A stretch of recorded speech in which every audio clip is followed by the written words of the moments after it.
that all but closes down for one day every year when the traditional travelling fair arrives. The stalls and rides have crowded into these streets ever since a charter was signed in the year 1200. But as the fairs have become more mechanised and high-tech, then more and more equipment has had to be crammed into the spaces between these lovely old buildings.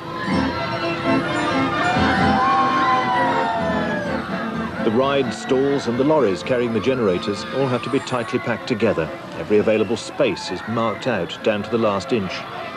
Amersham Fair always attracts large crowds. It's also very popular with the showmen, who like the idea of a tradition that has lasted now for 700 years. Philip Stephen has been a showman all his life, like his father and grandfather before him. Last September, he was setting up his stalls as usual when something worrying caught his eye. I noticed in my eye the smoke coming out the top of the lorry, which was my lorry. So I just dashed out there as quick as I could, opened the back up, and seeing the smoke, the first thing I would think of is phoning fire brigade.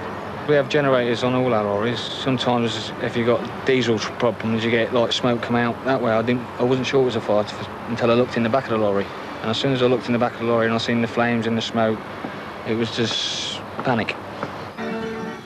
While Philip ran off to get help, other showmen rushed in to try to control the fire. Robert BIRCH was one of the first to arrive. I looked into the back of the lorry and there were flames going up and starting to come out of the roof. There was black smoke coming out of the roof. And I ran around the side and there was a side door and there were people squirting fire extinguishers in the side door. Some people jumped into the back to try and put the flames out from there. And we were controlling the fire, but then we were running out of fire extinguishers. Go and get some more fire extinguishers! The pictures you see next were taken by an amateur cameraman who happened to be at the fair. By this time, the police had also arrived. The immediate danger was danger to the actual buildings themselves. They've already started to be scorched in places and the windows are cracked. And there's also a danger to the public as well. A lot of people around, my colleagues, were trying to get the public back. As we could see, we weren't controlling the fire. We decided to start moving equipment to get the equipment away from the front of the lorry and to get the lorry away out into the middle of the street to get it going, away from the buildings so that there was nothing around it. Philip then got into the lorry and I thought he was going to drive to the middle of the street and then we try and control it and wait for the fire brigade. But Philip had decided on an even bolder plan. And that's when I got to this stage when I thought, well, this got to come out of the fair, otherwise we're going to have a lot of damage being done here. And that's when I jumped in the lorry. First of all, just to try to move it to the middle of the road. Then I thought to myself, it's got to go out the fair because it was going pretty bad, with this fire coming out the roof, sides, everywhere.